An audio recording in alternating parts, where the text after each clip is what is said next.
Muy buenos días a todos, ¿cómo están? Bueno, hoy vamos a continuar con nuestra lectura.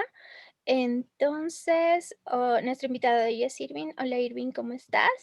Buenos días, Diana. Hola, ¿qué tal a todos? Buenos días. Bueno, entonces, ayer todavía estamos en Japón. Vamos a continuar con esa parte. Entonces, podemos empezar. Claro que sí. ¿Quieres que empiece ya? Sí, Perfecto. Entonces, buenos días primero que nada a todos. Espero que estén muy bien. Y pues, iniciemos. Cuando regresé a mi habitación desde el cordón y retiré el grueso papel jaspeado, dentro había una nota y una diminuta grulla dorada. La puse de pie sobre la palma de mi mano y me quedé mirándola. La alargada y suave curvatura de su lomo, la cabeza ladeada, el delicado pico. Cerré la mano y la metí en la bolsita de cuero que llevaba colgada al cuello. Después de guardar el talismán, desdoblé la nota y la leí. Vive con amabilidad. Es importante recordar que, al igual que nuestras palabras son la expresión verbal de nuestros pensamientos, nuestras acciones son la manifestación de nuestras creencias. Ninguna acción, sin importar la pequeña que sea, es insignificante.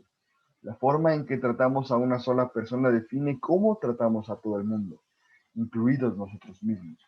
Si no respetamos a los demás, si no nos respetamos a nosotros mismos, si somos desconfiados con los demás, si somos desconfiados con nosotros mismos, si somos crueles con los demás, seremos crueles con nosotros mismos. Si no podemos apreciar a quienes nos rodean, no nos apreciaremos a nosotros mismos. Con cada una de las personas que nos relacionamos, con todo lo que hacemos, debemos ser más amables de lo que se espera que seamos, más generosos de lo que se prevé, más positivos de lo que nosotros mismos creemos posible. Cada instante experimentado frente a otro ser humano es una oportunidad de expresar nuestros más elevados valores y de influir en alguien con nuestra humanidad. Podemos lograr que el mundo sea mejor, persona a persona. No cabía duda de por qué Juliana había convertido a Ayame en la guardiana de aquel talismán. Sí, no cabe duda, pensé y sonreí. Las pasadas 24 horas habían sido una montaña rusa para mí. El día había empezado mal en París, o al menos yo lo había empezado mal.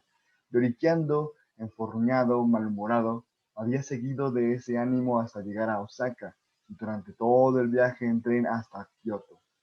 Y esa mala sangre no me había hecho sentir para nada mejor. Descargar mi frustración en los demás no me había relajado en absoluto.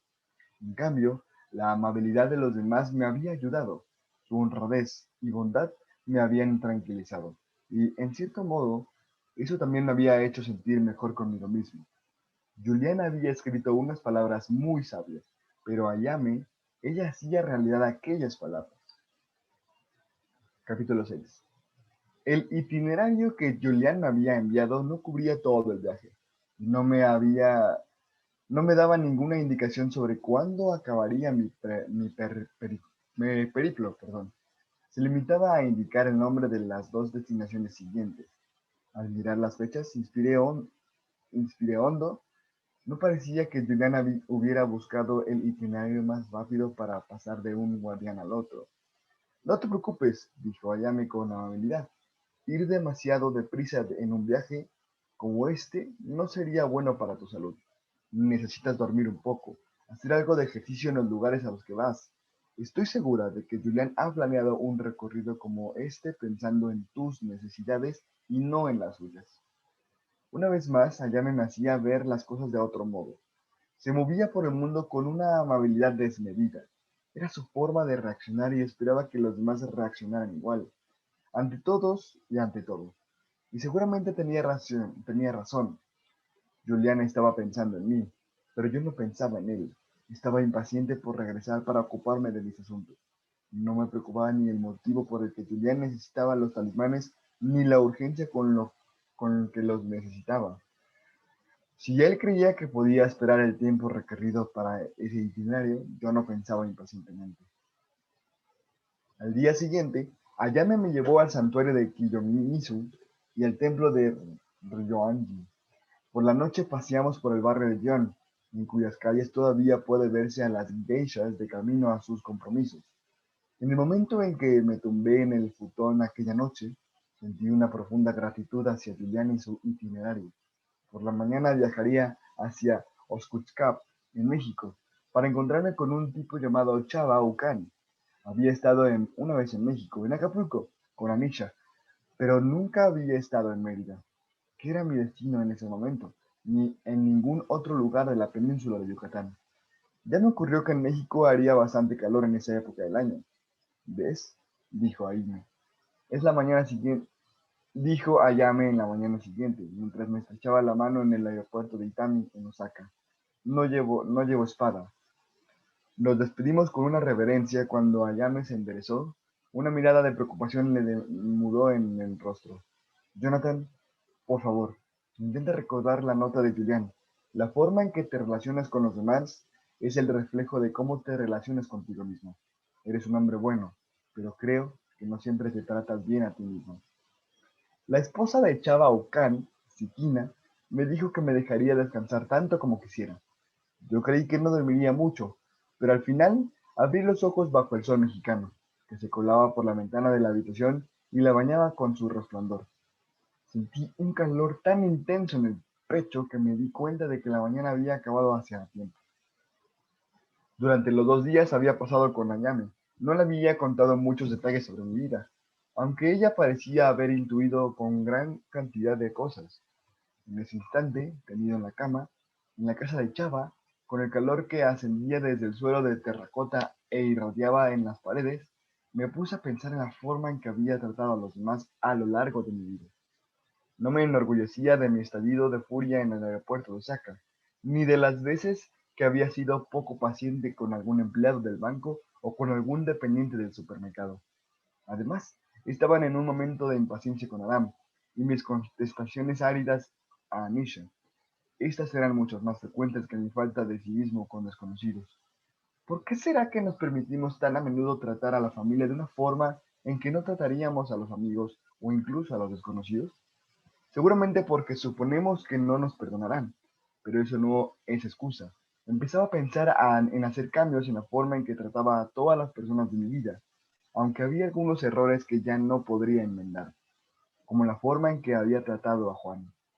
La primera pista que tuve de que las cosas podían no estar yendo muy bien en el trabajo para Juan fue una comida de negocios con David y su jefe, Sven, poco después de dejar el laboratorio. Sven me preguntó qué opinaba de mi antiguo supervisor. Yo empecé a ensalzar sus dotes para el liderazgo, pero Sven levantó la mano. No, no, no, no como jefe. Ya sé que no es un buen tipo, me refiero a su visión del sector, a sus conocimientos técnicos. ¿Conoce las reglas del juego? ¿Se mantiene al día? ¿Estamos siendo todo lo evolutivos y agresivos que podríamos ser en el departamento de desarrollo? Fue una conversación violenta. Cada vez que decía algo positivo sobre Juan, David y Sven ponían mala cara, como si les hubiera dado la respuesta equivocada. Al final dejé de hablar. Escucha, dijo David, no digo que Juan no sea un tipo listo, y estoy seguro de que en un pasado fue el primero en su campo, pero creo que hoy en día hay mente más jóvenes por ahí fuera, toda una nueva generación de ingenieros y diseñadores de hardware con ideas innovadoras, tal vez tengan un enfoque sorprendente.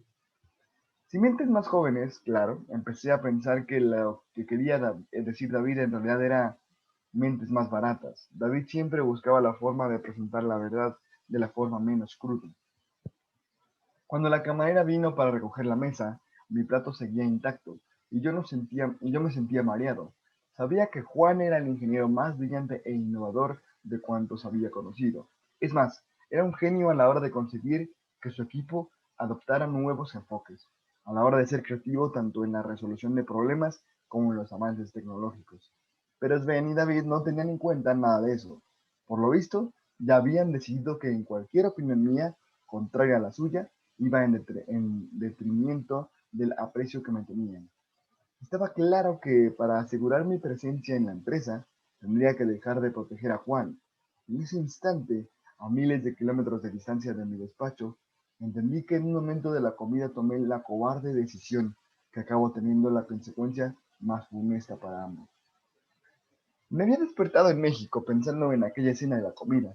La verdad era que la había recordado ya antes, cuando leí la nota sobre la amabilidad y había estado aportándola de mi mente durante a lo largo del trayecto desde Osaka a Mérida. El viaje había durado más de 24 horas. Entre las conexiones de vuelo en Tokio, Los Ángeles y Ciudad de México, durante todo ese tiempo había intentado adoptar la actitud tranquila y relajada de Ayano. Me había obligado a dejar de preocuparme por el tiempo. Fui echando alguna que otra cabezadita y me entregué por completo al jet lag y a la desorientación. Consulté el teléfono lo mínimo posible. Al aterrizar en Mérida, al final del día que acababa de empezar en Japón, me invadió una peculiar sensación de despreocupación. Por eso, cuando una mujer de mediana edad me tocó el codo al salir por las puertas del aeropuerto, no me sobresalté. Sikina Okan se disculpó por la ausencia de su esposo. Tiene que levantarse muy temprano para ir a trabajar mañana, le dije, que yo no vendría a buscarte. Ambos pensamos que mañana dormirías hasta tarde, así que Chava irá al yacimiento en coche con un amigo y por la tarde yo te llevaré hasta allí para que os conozcáis. Durante el largo trayecto nocturno de Mérida a Oxkutzcap, Siquina me contó que Chava era técnico de campo y trabajaba en un equipo que estaba excavando unas ruinas mayas cerca de Oxkutzcap. Estoy muy emocionado con la idea de llevarte de visita por la excavación arqueológica y hablarte un poco de su trabajo. Siquina me habló un poco más sobre Chava, sobre ella misma y sobre sus hijos. Me contó que había conocido a Julián hace muchos años. Durante un viaje de mi primo, había realizado a la península de Yucatán, donde visitó varias ruinas mayas y estudió su cultura. ¡Qué hombre tan maravilloso! Exclamó Siquina mientras se colocaba un mechón de su largo pelo negro tras la oreja. Es tan inteligente, tan divertido, pero no dijo nada sobre el talismán ni sobre la razón de mi visita. Empezaba a agradecer que Julián hubiera escogido a los guardianes con tanto cuidado. Cada uno de ellos estaba relacionado con el talismán y la sabia enseñanza que simbolizaba. Según Chiquina, Chava quería compartir parte de su vida conmigo. Aunque podría haber preguntado por el talismán en ese instante, decidí intentar adivinar el contenido de la nota. ¿Qué lección aprendería de Chava? Llegamos a Ostuzcap prácticamente de madrugada. Siquina aparcó la ranchera delante de una pequeña casa incluida con estuco rosa pálido. Al entrar, señaló una puerta situada a un lado de la cocina mexicana. La habitación era pequeña, pero espaciosa. Dejé la mochila y la maleta en el suelo. Me desplomé sobre la cama. Me dormí incluso antes de poder desvestirme. Seguramente me despertó el calor, pero fue el olor de algo delicioso y sabroso lo que me sacó de la habitación y me llevó hacia la cocina. ¡Qué bien!, exclamó Siquina mientras se limpiaba las manos en el delantal. Esperaba que el olor a comida te despertara. Saldremos prontos. Siquina me indicó con un gesto que me sentase en la pequeña mesa embutida en un rincón de su abarrotada cocina. La mesa estaba pintada de amarillo chillón y cada una de las 4 sillas tenía un color diferente. A Anisha le encantaría, pensé. Retiré la silla de color turquesa y me senté mientras mi anfitriona me servía un plato humeante. Cochitos, dijo. Son tacos pequeños con carne y salsa de tomate y zumo de guayaba. Añadió señalando un vaso alargado de cristal azul que tenía delante. La comida estaba deliciosa y una hora más tarde, al subir a la ranchera de Siquina, me arrepentí de lo mucho que había comido. Me duché y me cambié de ropa, pero seguía sintiéndome muy lleno. La ranchera dio un tirón cuando Siquina le puso en marcha. Miró mi cara blanca como la cera y sonrió. Está bien, dijo. Daremos una vuelta por la ciudad para que se te asiente el estómago antes de entrar en la autopista. La esposa de Chava condujo lentamente por las calles de Oxcuzcap. Fuimos pasando por barrios de casas bajas y cuadradas, algunas encaladas y otras pintadas con colores, muy chillones. Otras con fachadas de puro cemento, sin enclucimientos de ninguna clase. Los techos planos eran de latón o de tejas, aunque también había toda una serie de casas ovaladas, pintadas con llamativos colores y techos acabados en pintura. Es una choza típica maya, indicó Cequino. Las calles residenciales tenían un encantador aspecto irregular, muros bajos de piedra o cementos que bordeaban jardines que podían ser espaciosos yermos o vacíos, o vergeles abarrotados de palmeras, hibiscos y toda clase de plantas matorrales que no reconocía. Elegantes barandillas y canceles de forjas entremezclaban con tendederos de ropa sacándose el viento. En el centro del pueblo había varias iglesias, pequeños restaurantes y hoteles, y otros edificios pintados con intensos tonos de terracota, azul o amarillo. Las calles estaban cubiertas de tierra y se veían relativamente tranquilas. Había pocos coches, aunque unas cuantas bicis, motocicletas, peatones y carros cargados de alimentos avanzaban con parsimonia bajo el sol abrasador. Al dejar atrás la angosta calzada de asfalto, las casas y los edificios daban paso a una sucesión interminable de árboles y matorrales hasta que por fin abandonamos el pueblo y aparecieron las sinuosas colinas en el horizonte. Las colinas del Puc, me indicó Siquina, están llenas de ruinas mayas de todas dimensiones. Mañana Chava quiere llevarte a Uxmal. En el pasado fue una ciudad de más de 20.000 habitantes, pero hoy visitaremos un lugar más humilde y olvidado. Media hora después de partir, nos adentramos en un camino de tierra que bordeaba un pequeño valle. Fuimos dando tumbos durante un rato. La senda estaba flanqueada por un bosque frondoso hasta que pasamos por debajo de un arco de madera con un nombre grabado a lo largo. Al final, aparcamos en un espacio abierto. Había muchísima gente rondando por ahí, incluido un grupo de escolares que se dirigía hacia un moderno edificio de planta baja. Vi toda una serie de chozas mayas con tejado de paja, pero incluso estas parecían relativamente nuevas y habitadas. No era lo que esperaba encontrar en un yacimiento arqueológico. Es que aquí se desarrollan muchas otras actividades, respondió Cipina, cuando eso le pregunté. Esto también es una reserva natural y en un centro de investigación. Tiene más de 1.600 hectáreas. Ay, me perdí. Llevamos tan solo un par de minutos fuera del coche cuando un hombre bajito, más bien cuadrado, ataviado con una gorra de béisbol, pantalones cortos y apartosas botas, se acercó a nosotros a grandes zancadas. Hola, Jonathan, me saludó. Sonreí y le tendí la mano. Chava me la estrechó con fuerza. Bixabel, ¿cómo estás? Basta hablar unos minutos con Chava para saber que su pasión es la historia. Me preguntó por el viaje, por Julián, y si Siquina me había dado bien de comer, pero su tono de voz no cobró verdadera vida hasta que empezó a hablar sobre el lugar donde estaba trabajando.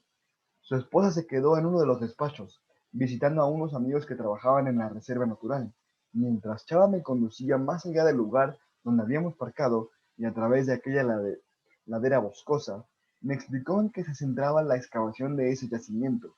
Me pregunté si aquello tendría algo que ver con el talismán y si realmente necesitaba que me llevara de visita, aunque empezaba a entender que este viaje tendría un ritmo que yo no podría cambiar por mucho que me empeñase. Los arqueólogos trabajan aquí desde hace décadas, me contó Chava mientras avanzábamos entre la espesura del follaje. Pero hace apenas unos años nos dimos cuenta de que este lugar puede ofrecernos nuevas claves sobre la caída del imperio maya. Era como si mi padre se hubiera reencarnado en aquel arqueólogo de mediana edad, experto en cultura maya. Me di cuenta de que estaba sonriendo mientras Chava continuaba vertiendo su torrente de información. Por lo visto, el pueblo que hablaba la lengua maya había llegado a la península de Yucatán hacia más de 4.000 años. Durante los 3.000 años siguientes, ciudades sofisticadas y con una alta densidad de población se propagaron por el mundo maya. En el periodo más álgido del imperio, la mayoría del territorio entre esas ciudades-estado estaba ocupado por granjas y aldeas, y los principales centros se comunicaban entre sí por vías adoquinadas. Las ciudades-estado no solo estaban gobernadas por complejos sistemas políticos, sino que además albergaban verdaderas maravillas arquitectónicas, pirámides con escalinatas y templos, viviendas de varias plantas, ornamentados patios y plazas públicas. Los mayas, me contó Chava, también fueron creadores de impresionantes obras de arte y desarrollaron uno de los primeros sistemas de escritura del mundo. Por otra parte, su sofisticado sistema matemático les permitió realizar grandes descubrimientos en astronomía, lo que seguramente propició en uno de sus más conocidos logros, el calendario maya. Los pensamientos de Chava salían de sus labios como una conferencia perfectamente preparada, con cierto toque de orgullo personal, como si estuviera hablando de una de las personas a las que conocía y apreciaba. Sin embargo, Chava me explicó que en algún momento dotado entre el 900 y el 1000 antes, después de Cristo, 600 años antes de la llegada de los españoles, la civilización empezó a desmoronarse. Me relató con una tristeza que su voz no podía disimular que durante los 200 años siguientes aproximadamente, el 90% de la población desapareció. Las ciudades fueron abandonadas y la grandeza del imperio maya se perdió en el recuerdo. Bastó con uno o dos siglos para que los bosques invadieran las ciudades, para que la vegetación creciera hasta ocultar monumentos y vías principales, para que la población que había sobrevivido se desperdigase por el campo y se asentara en pequeñas aldeas para subsistir de la agricultura. Esos supervivientes eran los antepasados de Chava.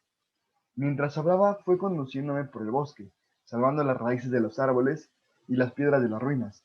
Durante el recorrido, vi a algún que otro arqueólogo trabajando en las sendas y aunque el lugar no era nada silencioso ni estaba precisamente vacío, los pájaros chillaban y picaban revoloteando de un árbol a otro. Oía el crujir de las ramas y el frufru de sus hojas por todas partes. Intenté concentrarme en las aves y no pensar en las arañas, los escorpiones ni los pumas.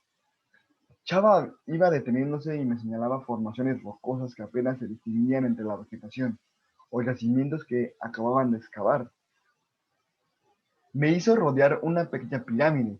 Tenía escalinatas, como en las fotos que había visto de la famosa pirámide de Chichen Itza, aunque esta solo tenía 10 metros de alto.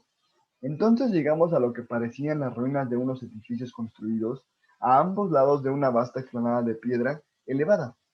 La base de las murallas estaba decorada con cuadros de piedra, y en la parte superior se distinguían motivos ornamentales similares a los de un capitel. Aquí tenemos un palacio a medio construir, me explicó Chava, levantando en torno a una explanada, un espacio público. Rodeé la planta de las ruinas y eché un vistazo de los bosques del edificio de piedra. ¿Has dicho que no tenían herramientas metálicas? Eso es, respondió Chava. Solo granito, sílex, obsidiana.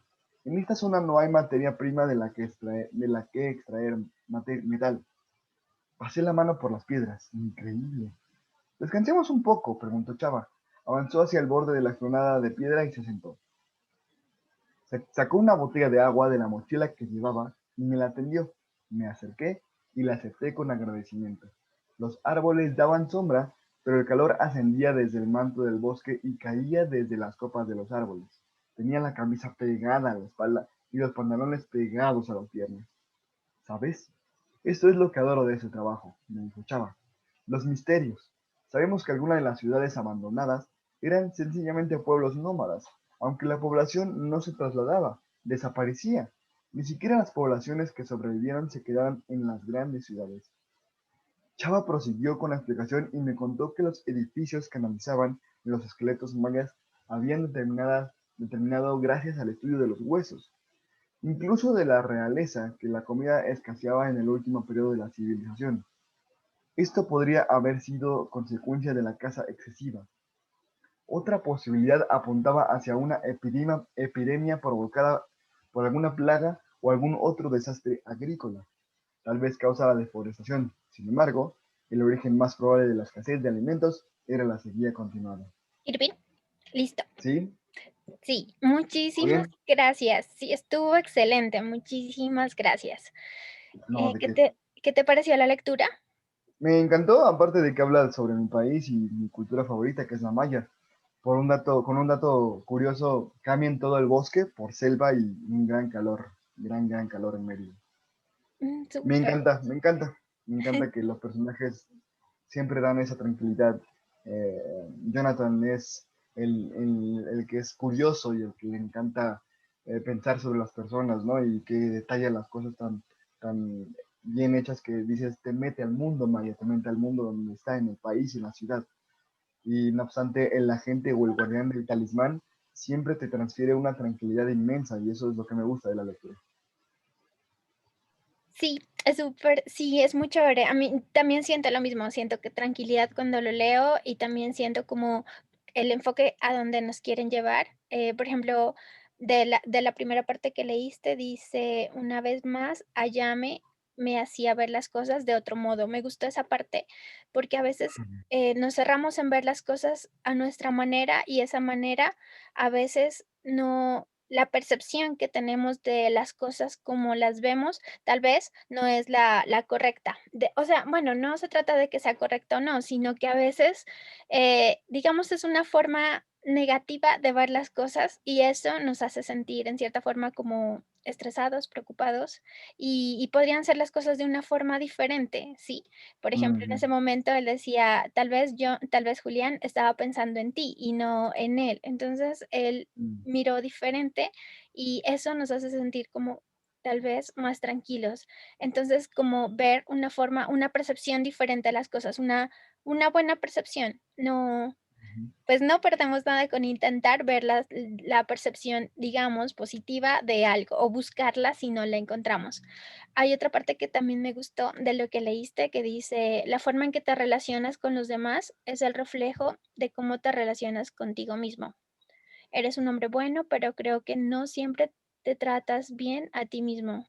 Eso me pareció súper interesante. O sea, tener como la conciencia de cómo nos relacionamos con los demás. O sea, cómo soy con los demás determina también cómo soy conmigo mismo, ¿verdad? Sí, cuando yo me transformo, transformo mi entorno. Me gusta mucho eso que también que dijo, que con la forma en cómo me relaciono con los demás es la forma en cómo me relaciono conmigo mismo. Y me gusta que no puedo, bueno, no veo las cosas desde arriba ni desde abajo, veo las cosas desde mis puntos ciegos y eso es lo que me encanta de los monjes que transfieren este libro, pero si lo llevo a mí, me gusta cómo puedo ver las cosas detrás de mí. Me gustó lo que dijiste de veo las cosas desde los puntos ciegos, pero ¿qué significa más para ti? ¿Nos podrías dar un ejemplo? Los puntos ciegos, Ujú. bueno, pues son las cosas que no sé, que no puedo ver. Me refiero cuando yo tengo una percepción de mí, de mis cosas, pero alguien más me comparte sobre lo que piensa sobre lo que yo estoy pasando, me deja ver algo que yo no he visto, me deja ver algo que como yo no lo estaba pensando. Y tal vez, y seguramente sí, ese punto ciego que me dejó ver es algo mucho más pasivo y algo mucho más espiritual o con paz de lo que yo estaba viendo. Seguramente yo lo estaba viendo con mi ego, yo lo estaba viendo con enojo, lo estaba viendo desde mi percepción única y personal. Pero cuando alguien me comparte sobre cómo yo lo estoy haciendo, me hace ver un punto ciego del cual yo no estaba teniendo en cuenta y que seguramente es mucho mejor o mucho más tranquilo de lo que yo lo estaba haciendo. Un ejemplo es muy general, ¿verdad? Pero cuando veo mis puntos ciegos es cuando realmente me doy cuenta de la conexión que tengo con las personas o con las cosas que estoy haciendo. Si lo estoy haciendo enojado, triste, malhumorado, pero desde mi punto ciego lo puedo ver relajado, tranquilo, con paz. Qué súper genial. Muchas gracias por compartirnos lo que nos cuentas. Eso me parece muy importante. Miro que todo tiende a que haya como mucha introspección en cómo nos comunicamos y más que en cómo nos comunicamos, en observar cómo los demás también nos pueden estar viendo, porque a veces no nos reconocemos, ¿verdad? No. No. Bueno, muchas gracias a todos por acompañarnos esta mañana. Em, espero mañana continuamos con la lectura. Esperamos también estén con nosotros.